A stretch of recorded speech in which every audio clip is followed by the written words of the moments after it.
What is going on, everybody? I apologize for the delay. That one's on me. Thank you so much for tuning in. This is another edition of Wrestling Republic's daily broadcast. It's February 8th, Saturday, February 8th, Super Bowl weekend, fresh off the Rumble last weekend, SmackDown last night. Really only good things going on. Aloha, Sean Ellis. Absolutely. Let's get it rolling here today, though. I've got a sweet crew, the old school crew, as I like to call them, here today on the daily broadcast. First and foremost, I'm going to send this one out to Philadelphia, my rival for only one more day. Out of opinions, Anthony Ricciardi just rubbing it in with his Eagles hat. Hey, listen, I can't help it. I have multiples. And I've been wearing different ones at every show almost. But no, it is fun. It's the last show I'm doing with Clark before the Super Bowl. So you got to have fun with that. And we had a lot of information take place over the past 24 hours wrestling wise. And we also have SmackDown to cover. So it should be a lot of fun. Absolutely. I am hyped to get into it. But before we do, haven't seen him in a week, literally 7 days. The meeting of the minds, years in the making, happened on the concourse at this year's Royal Rumble at Lucas Oil Stadium.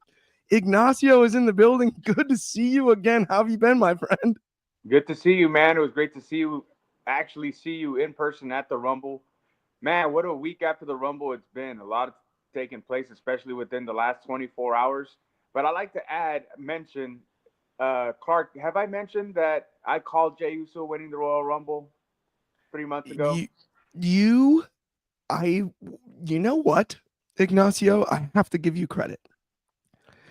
I heard a lot of picks for the Royal Rumble, and I was there when you picked Jey Uso to win the Royal Rumble, and I kind of doubted you. I did at the time. It's one thing to be right. You were right first. And I got to give credit where it's due. It's one thing to be correct. You were correct first. You called it, it was like a month and a half ago. You called this way back. Mm-hmm. I will say, you and I both saw that merch tent and everything in the building.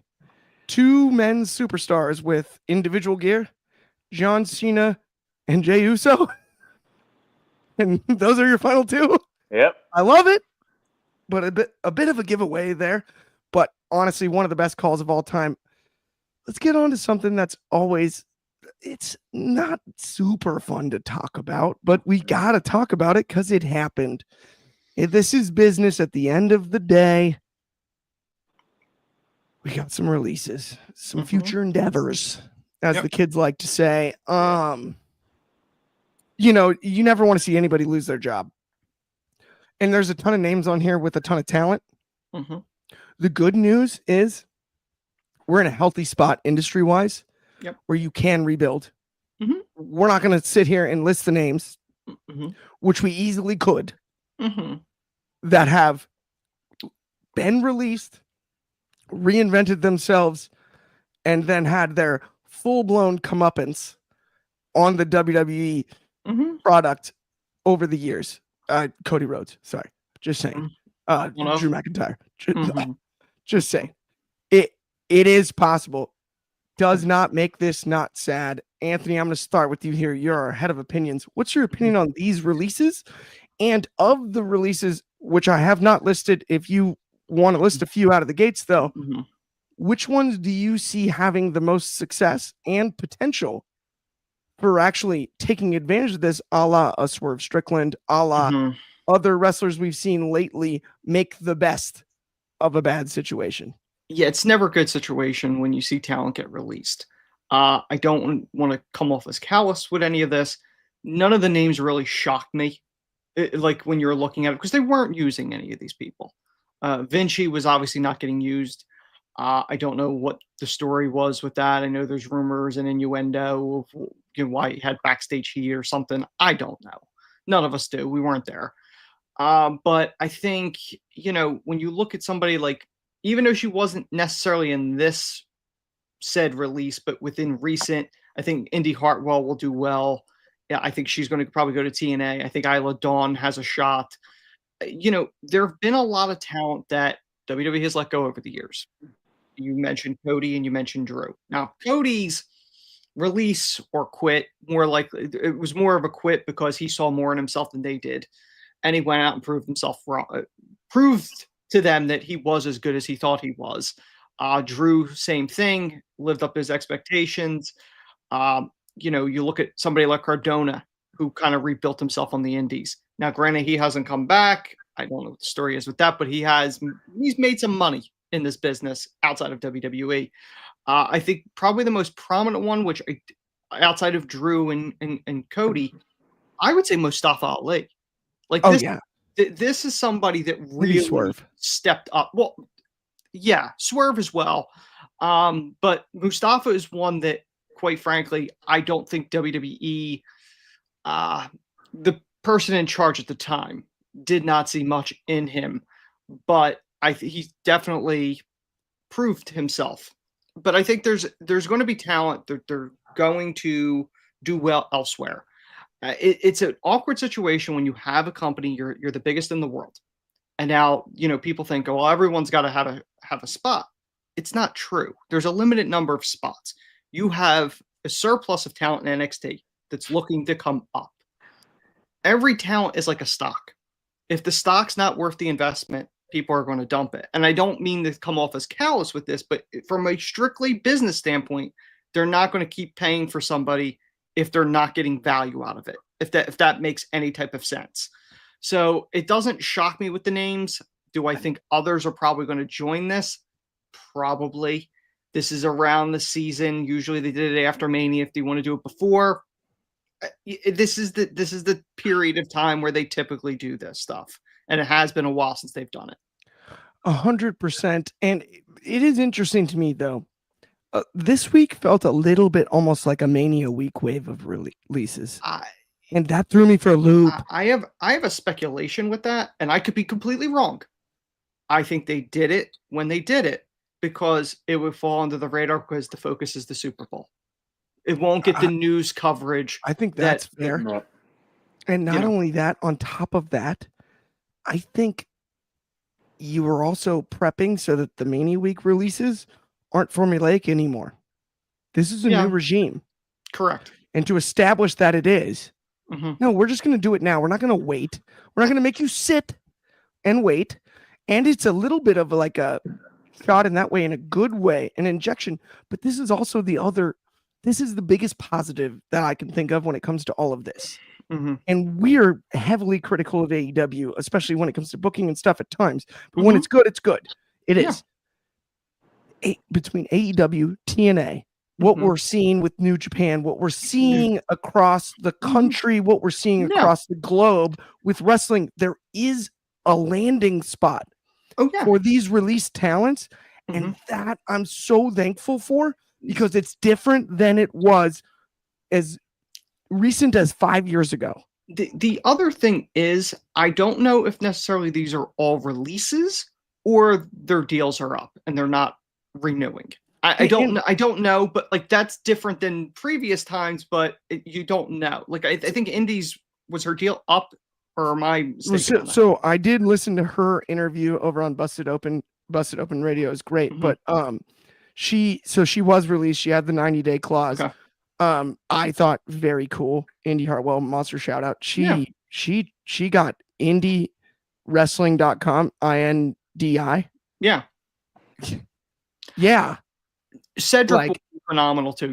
He's probably AEW bound, but regardless of where he goes, he'll do well. I mean, like realistically, all these any talent that gets released, if you can go on the independent scene and you have former WWE superstar on your resume, you get a higher rate. So there is some cachet. Really interesting, because I'm going to toss this to Ignacio next, but we do have a comment over here. It says Sonya's deal was up. They didn't resign her. Okay, so I knew there was one. I think that's possible. This was weird because both me and Ignacio attended the Rumble. Sonya felt like a big return Yeah. I don't know if the pop was that big. Not in the building. It didn't feel like that in the building. But once she got involved in the match, you're like, oh, Sonya's back. Let's see what she's going to do with this. Yeah. Her own personal reaction we saw following that was a little chippy and interesting. And I'm wondering what the details on that are. I don't know. When it comes to the releases, though, Ignacio, is there somebody you see having great success outside of this? Is there something you see as far as the Sonya Deville aspect? I mean, that was supposed to be a big deal as far as returns in the Rumble, surprises in the Rumble, and to be released merely hours after the fact is just odd to me. What were your thoughts on all of it? I'm kind of with Anthony on it. Nobody. When looking at the list, nobody really surprises me. I guess maybe with Sonya Deville, just kind of like you, man. I to be honest, I kind of forgot about it. She returned at the Royal Rumble because really they hadn't been doing much with her. I know she was in charge of that group with Joey Stark and Shayna Baszler, but yeah, I look at this list up and down. If you want me to be honest, it's not like Drew McIntyre. When Drew McIntyre got released, I knew Drew McIntyre would find his way back to WWE.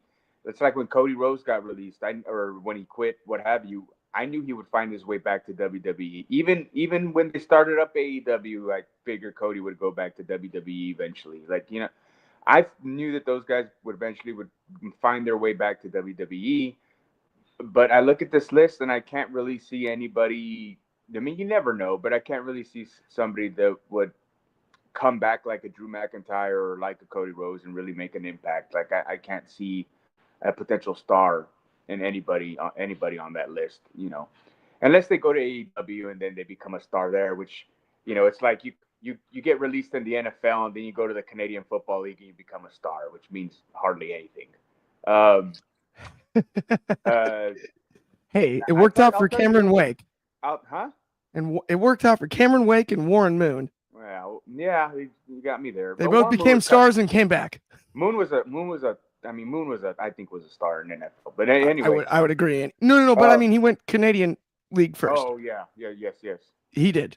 I guess what I'm disappointed in, because Hunter's showed that he's trying to make an effort in building up the tag team division. I think I'm kind of disappointed in the AOP, because if you're trying to rebuild the tag team division, that seemed like a team that you kind of wanted to keep around, and they're gone. Yes. So I'm so glad you brought that up, Ignacio, because this is what bothered me. The one division in all of wrestling, in every company, you cannot afford to continue to break up and release legitimate tag teams. Yeah. Tag team wrestling is relevant, and it changes the pace on the card, changes the pace psychologically. It is of value, and it always has been. That's why it's in place. The rules are in place so that heels can break them. Yep. There is not a better forum in professional wrestling than tag team action for that to occur. And we continue, every company, every time we get a stacked tag division, make this same mistake. AOP never even competed around the title picture. No. The Good Brothers too. They released them too. That's the second team. That's another team that they released. Bye, so long, farewell. And it's bogus. It's too many teams being either broken up. Every story can't be these guys can't coexist, so they break up, or these women can't. Hey, Isla Dawn, even on the women's side. Oh yeah, that's another team that it's happening. Broke up. Yeah, in tag teams, and it's sad to me, because I really believe that tag team wrestling is more important than we've treated it over the last few years. And that's frustrating in my eyes. Okay, speaking of interesting stuff, though, let's move on to our second topic of this afternoon, evening, depends on where you are. Because this one's juicy, to say the least. And I didn't say oozy, I said juicy. We're talking about Drew McIntyre joining SmackDown. Mm-hmm. Now he takes on LA Knight and Big Jim Mm-hmm. and an Uso. And he gets the victory, and I dig it. Mm-hmm. But dang it, man, if there's some real heat after all those little rumble whispers and all that between him and LA Knight, I want to hear that story. Mm-hmm. I want to see that play out. That's where I'm sitting at. Yeah. LA Knight is really good. Mm-hmm. And there was a lot of conjecture following the rumble spot between Priest, McIntyre, and Knight. Mm-hmm. And a lot of that conjecture involved, well, it's gonna be Drew and Priest. Mm-hmm. In the words of Lee Corso from College Game Day, not so fast, my friend. LA Knight Drew is fun as could be. Mm-hmm. And that on the microphone, I'm interested in. Yep. I want your opinion, Anthony, on the match. And I also want your opinion on my idea there, because I really think sometimes you gotta ride with the hot hand. Mm-hmm. And I think the hot hand this time is LA Knight Drew McIntyre and not Damian Priest Drew McIntyre. Yeah, I don't think there's any wrestling company that has done a better job of taking real life drama with people and making money with it. We've seen it time and time again. When the rumors were coming out that, Drew, flipped out, somebody was trying to get their crap in, had to get all their crap in, and then stormed out at the Rumble. I think part of this, and again, this may be me recklessly speculating, so take it with a grain of salt. This is just my guess. I think the Triple H regime has shown they'll work the dirt sheets. They'll leak what they want to leak. Did they blow it out of proportion? Maybe. Maybe it was true. But at the end of the day, they're going to make money with it. They've hinted it. LA Knight came out. I don't know what the reasoning behind the PSA thing that he delivered about, stress and it's okay to cry. I don't know if there's a story behind that. It was a nice sentiment, but I don't know whether or not there's anything behind that. But we do know there was probably something, or at least a dig of, oh, wait, I got to get my stuff in, when he was making his way to the ring. Now, you saw Drew smirk. So I think, to me, I have a lot of interest in that feud going, because I think verbally, those two could take a lot of shots at one another. And I think it helps because when there was speculation that Drew was mad at somebody getting their stuff in, I think the two names in the Wrestling Republic chat, for me, I said, I thought it was LA Knight. If you remember, Clark, I don't know if you saw that weekend, but I remember saying, yes, I believe it's LA Knight. I'm like, it could be Logan, but I think it's LA Knight. That would be my guess. And part of that is because there's been rumor and innuendo that he possibly rubs people the wrong way backstage. I don't know if that's true or not, but there's definitely rumors of it that he does. So I think they could run with this. I have more interest in that than I do him and Priest, but that doesn't mean it won't work. But the one thing I do want to mean you can't have both, right? Yeah, exactly. I mean, yeah, you're going to get quality no matter what you do with any of these three. And I think that's the thing that frustrates some people too, because people get annoyed of going, I don't know what the card is this year. How do I not know what the card is? As a fan, I love the fact I don't know. I could speculate. I think there's going to be a three-way with Punk, Roman, and Seth. But other than that, I don't really, and obviously Jay and Gunther, but other than... I'm so with you. Don't tell me. I don't want to know. No, almost. That's the whole thing. And I do want to say... the brilliance of this. The one other thing I want to touch on, and I know it's not on the topics thing, but I think you're okay with me covering this. Ahead. I loved the segment with Kevin Owens in the car. Cutting... Arguably, in my opinion, I've seen pretty much all of his promos. I think that was the best promo of his career because it was real. It was genuine. He's a heel, but it's relatable. So it's in a weird situation. You're like, he's not the bad guy. And he's doing this in a way that's just so good. And when him and Sammy go in that ring, doesn't matter how many times you've seen it. I could watch it every Mania. I don't care. Like, they are so good together, and his promos are just so good. Since the change in creative with Hunter, it's with Drew and with Kevin Owens. I don't know. They are unchained on how good they are on the mic right now because they have the freedom to cut promos that are heel, but in a weird way, you understand them in that you relate to it and you're like, are they really the bad guy in this? Because now I'm wondering. We use a lot of cliches when describing wrestlers, Anthony, to your point. Mm-hmm. And this doesn't feel cliche. No. This is a real tweener. It feels genuine. This is I like to call it a make you think scenario. The gray. They're operating in the gray. And I dig that 100%. Ignacio, I know like we could go into this topic, but let's get to the next one. And let me also go ahead and pay us some bills really quickly. If you haven't checked out the Etsy app, do it quickly. It doesn't matter which phone you have. If you were the green texts on your favorite group chat, you can still download this one in the Google Play Store, but it's download the Etsy app on the App Store or the Google Play Store. Head to the upcoming streams section. Speaking of upcoming streams, me and Takes, Aunt You, We the Ones, everybody, we're going to be hanging out tomorrow morning, my time. That's 9:30 Pacific. That's going to be 12:30 over on the East Coast. And you're going to love this.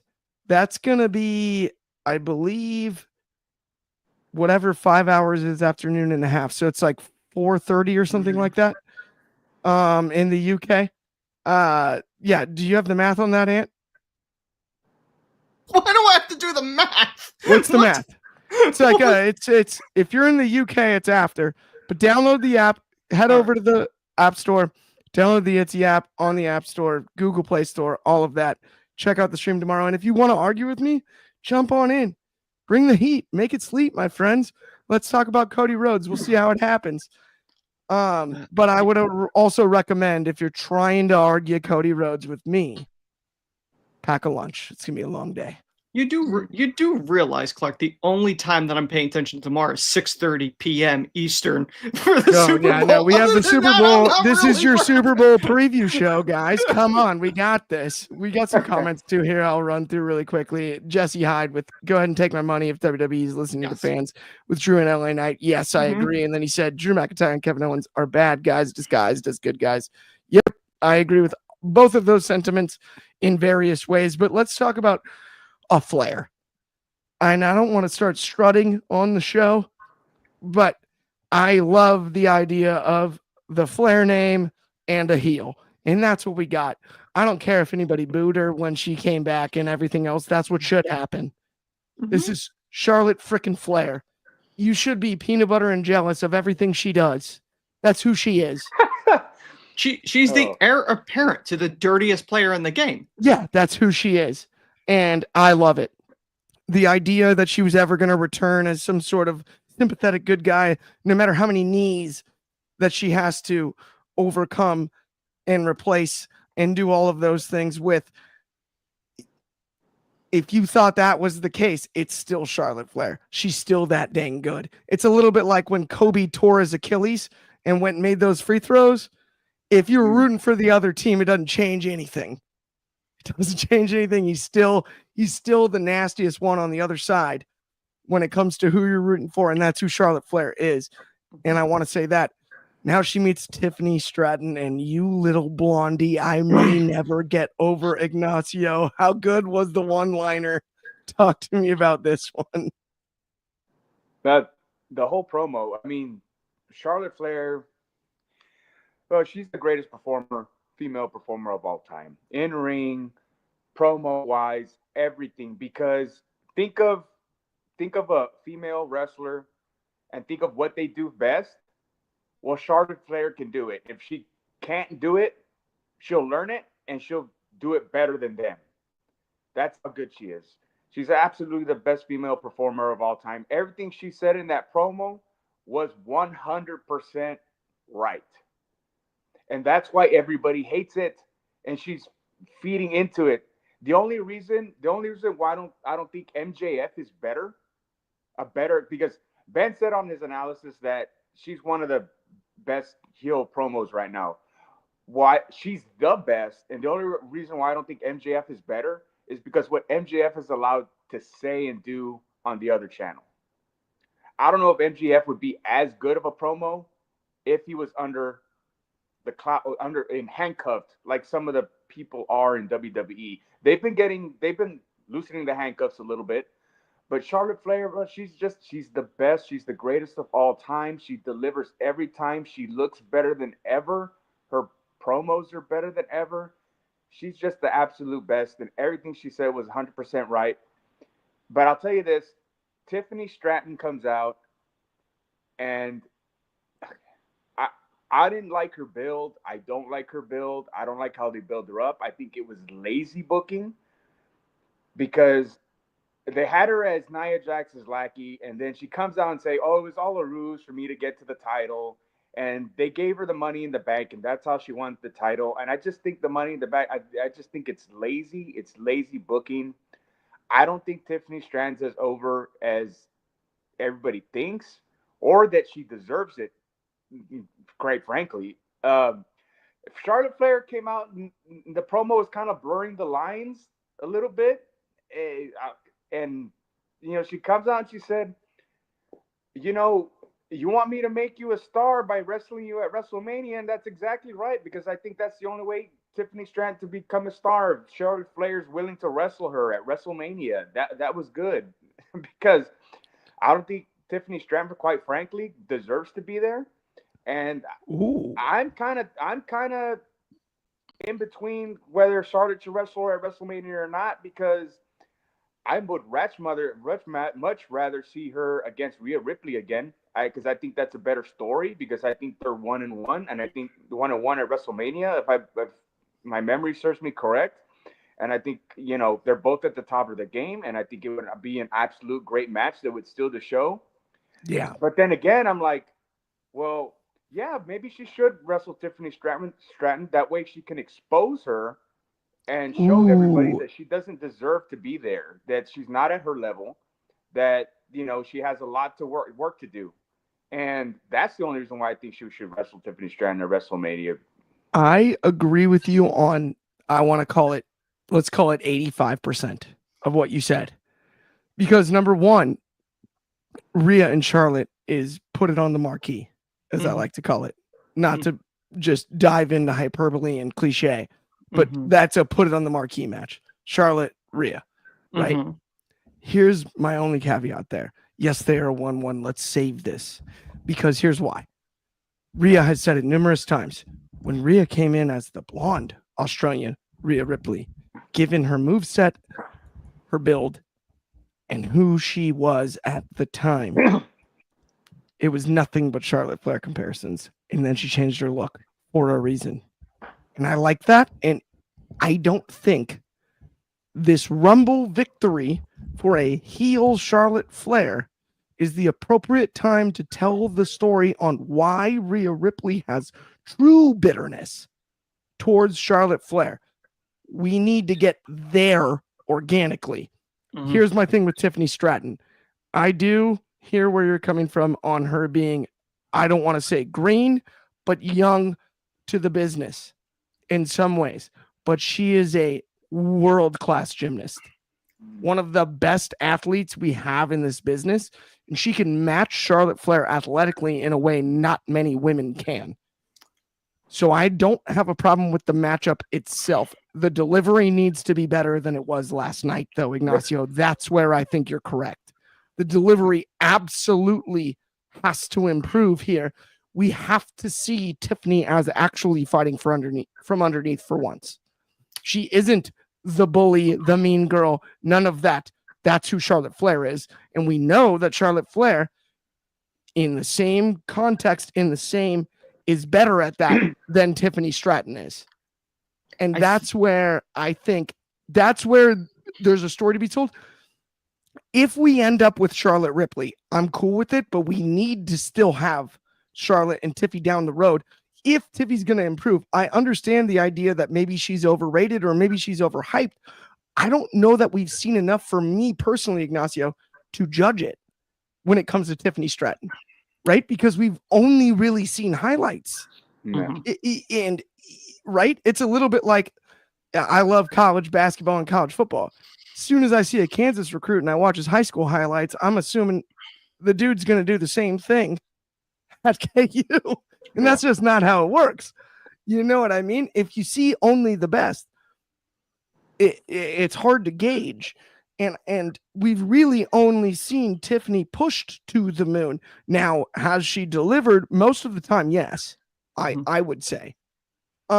Is it a little too soon to strap the rocket ship to her back? That's where I also agree with you. Yeah. You know what I mean? Yeah, I absolutely, I hear you.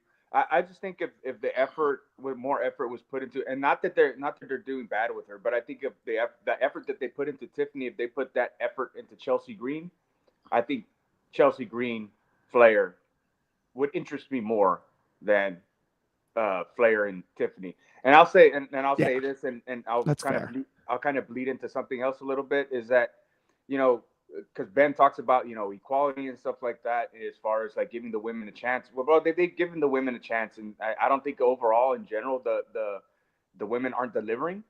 But I'll say this, I'll help your argument or Ben's argument, whoever wants to argue. Here's a point. They don't. A lot of it's the booking and the writing or what have you. And I'll give you an example. Who had a great performance, and you can call me biased because I knew her before she hit the big time. Look who had a great, phenomenal performance at the Royal Rumble, Roxanne Perez, and she's not on TV this week. Pop Rocks, that is a stone unturned, Ignacio. There's no doubt about it. It's somebody commented, and I can't remember actually who it was that said like, how have we not done Monday Night Roxanne?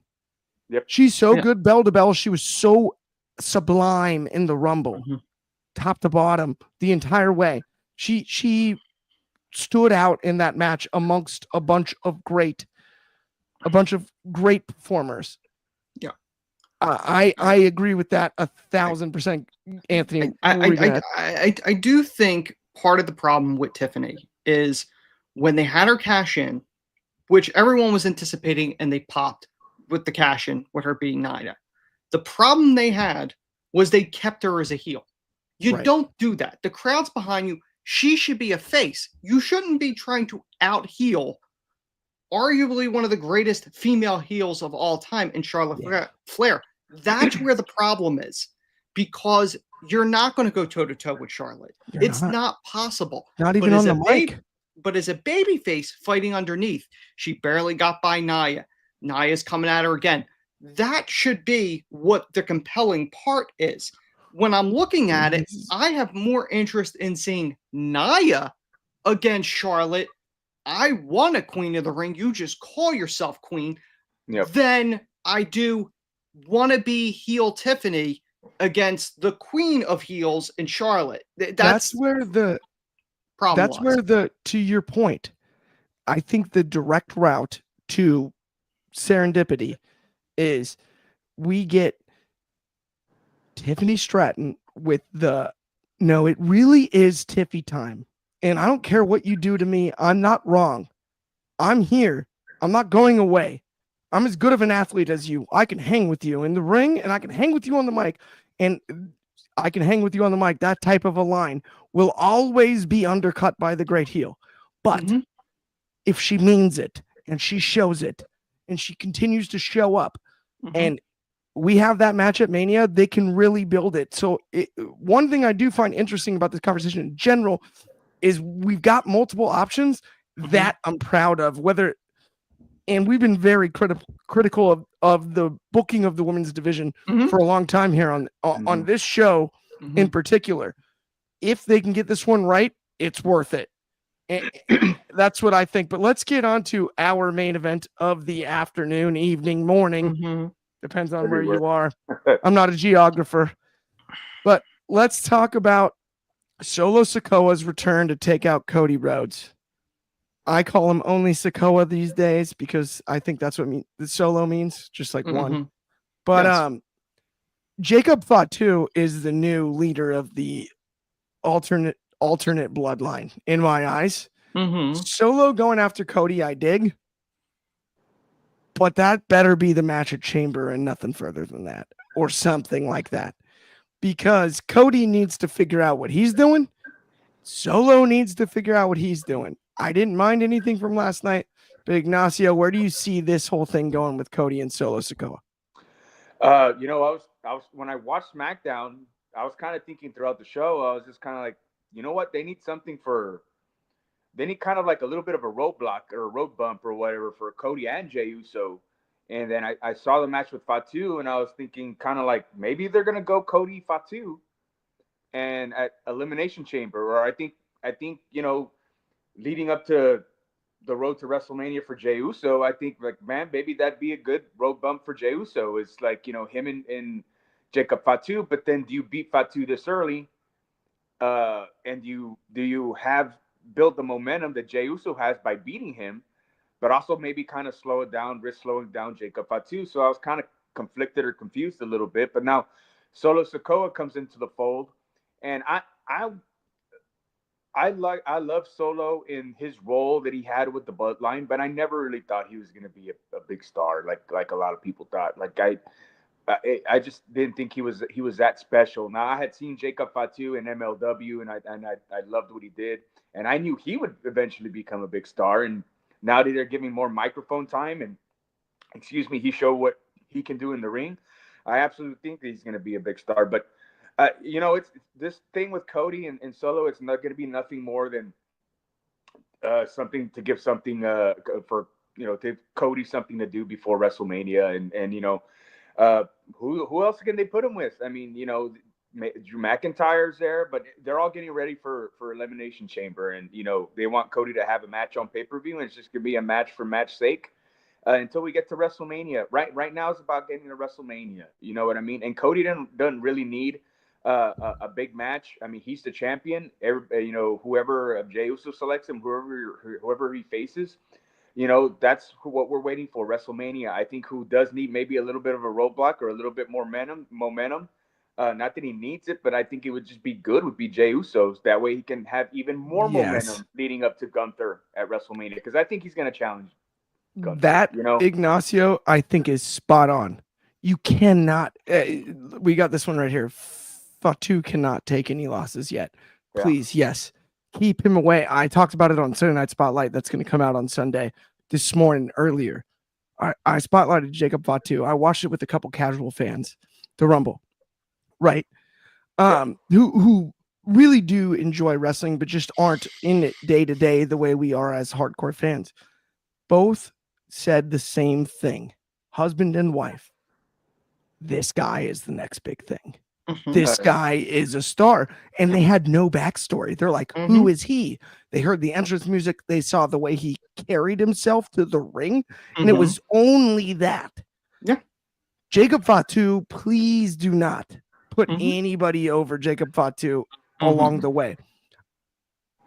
Jey Uso, though, needs to start stacking some chips. If he's at the poker table, he needs to start stacking some chips. Yep. Headed to Mania. I think it's Gunther, but I'm not 100% sure. But let's get back to the topic at hand here, Anthony. Solo Sikoa returns. He takes out Cody Rhodes. This is obviously something that is going to happen on the road to Mania. Yeah. In some regard. Where would you place this?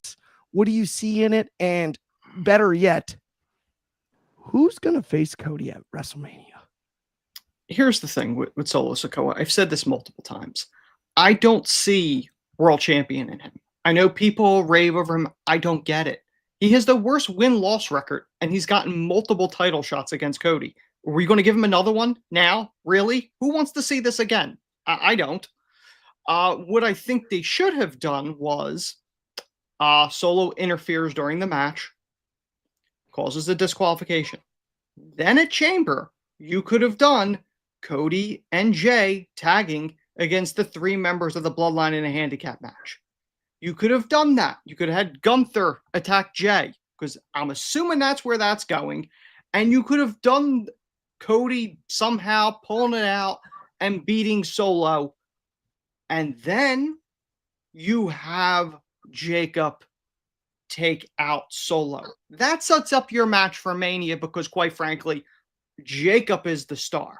Jacob is the Brock Lesnar next big thing type talent. Beat Solo. Like, seriously, he's the Solo that we have seen, whether it's the Street Fighter in NXT or the wannabe Suge Knight Sikoa that he's been in since he took the Roman spot, is not good. I don't have interest in it. I just don't. I don't see main event guy in this. I see Umaga cosplaying at different points, but quite frankly, Jacob does it a hell of a lot better. So as far as who Cody is facing at this point, I don't know. I think you could either see Cena or Logan. If Cena wins the Chamber, then I could maybe see Cena, Cody at Mania, possibly. But I don't know yet. And that, again, brings us full circle to what I said earlier. Right. I don't really know. I know certain pieces, but not all of them. But the Cody one's the mystery one. Cody would have to turn for that to be the case. The question is, does Cody turn? Or if he somehow lost to Cena, is that what sets off Homelander Cody? Or does Cena get close and that's what sets him off during the match and he low blows Cena, or he does something to cause Homelander Cody? Because you look at it, Cody's in the position that Cena was in. The face of the company, the face of the children, the Make-A-Wish, all that stuff. By the way, Cena said that I deserve the chamber spot, and people are like, we're going to kneel Cena. Like, it is interesting. There's a juxtaposition here with both. I don't think we're getting heel Cena, but no, I agree. I don't think we are either. I mean, listen, I think if you did it now during the final run, it would be kind of weird to do it now. But I wouldn't be opposed to it. I'm not going to lie. I wouldn't be opposed. No, I don't think we are in it, but I don't think we're getting it. But my favorite was just that was the reaction to him saying, "I've earned my position," and being honest. Apparently, honesty is heel work these days. It goes against with his "oh shucks" promos that he delivered since he came back. So that's it was very much not as howdy doody. Yeah, it was very much no. It was more confident than we've seen him, so it was heel-ish compared to his shucks, also loyalty, respect type Cena that we. I know Ignacio wanted to add, yeah. I mean, you can go. This would probably be the lazy thing to do, but you can go CM Punk, and Cody doesn't have to turn. Yeah, I do think we're getting Punk, Rollins, Roman. I think we're getting that three-way. I really do, based on what we saw at the Rumble. But for nothing, it's pride. It's they all hate each other. Honestly, I don't have the time to open that can of worms, and I'm the one that busted out the can opener, so I'm just going to end the show now. Let's we talk about the rest of the day. I love you both. And I love everybody that tuned in. Thank you so much. We really appreciate it. If you haven't liked and subscribed, please do. We'll be back same time, same place tomorrow. That's noon Pacific. That's, of course, 3 o'clock on the East Coast, 8 o'clock Eastern, and 9 a.m. for my friends in Hawaii. Have an excellent Saturday. Go Chiefs tomorrow. I know, don't hate me. Go Birds. Sorry, we're the bad guys. Go Birds from Anthony's end there. But look. By the way, aren't you like a Cowboys fan, Ignacio? It took a lot of bad stuff for you to root for the Eagles. I'm a Texans fan. He's a Texans guy. Oh. But the Chiefs were the Texans. That's even worse. Okay, no, seriously, it's all love though. Everybody, have an excellent Saturday. We will talk to y'all soon. On behalf of me, Clark Taylor, Anthony, and Ignacio, everybody at WR. I hope you're having a great weekend. And like I said before, we'll talk to you soon.